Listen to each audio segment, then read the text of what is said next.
ఇక ధాన్యం కొనుగోళ్ల విషయంలో రాష్ట్ర ప్రభుత్వం పూర్తిగా విఫలమైందన్నారు బీజేపీ తెలంగాణ రాష్ట్ర అధ్యక్షులు రామచంద్రరావు.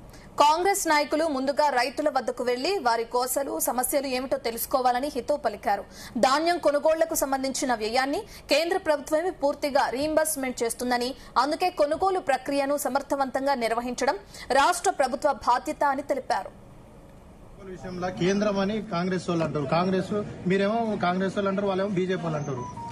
ఒకళ్ళ ఆరోపణలు చేసుకుంటారు. కొనుగోలు ఒక ప్రక్రియ ఏ విధంగా ఉంటుందంటే, ముందు రాష్ట్ర ప్రభుత్వం కేంద్ర ప్రభుత్వానికి ఇండెంట్ పంపిస్తారు. మేము ఇంత ధాన్యం మేము స్వీకరిస్తాము, దీనికి మాకు మీరు రీఎంబర్స్మెంట్ చేయాలని చెప్తారు. ఇది ప్రొసీజర్.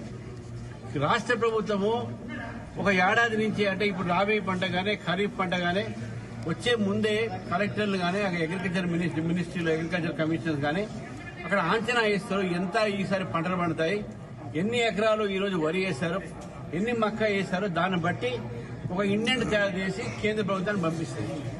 కానీ ఈ ప్రభుత్వము చివరి దాకా ఈ యొక్క అంచనా అంచనా చేయకుండా వాళ్ళు ఇండెంట్ కూడా నాకు చేసినట్టు పంపేది, ఎంత కొనుగోలు చేస్తారు అని చెప్పేసి, ఎంత పంటలు వస్తాయని చెప్పేది.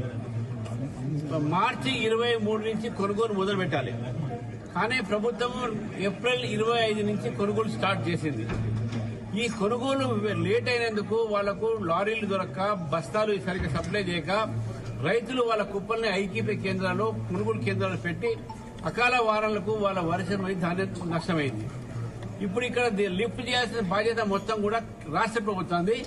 రాష్ట్ర ప్రభుత్వాన్ని పెట్టే ఖర్చు ఏదైతే ధాన్యం ప్రొక్యూర్మెంట్ ఉంటుందో అది మొత్తం కూడా ఒక్కొక్క పైసాతో సహా కేంద్ర ప్రభుత్వం రీఎంబర్స్మెంట్ చేస్తుంది.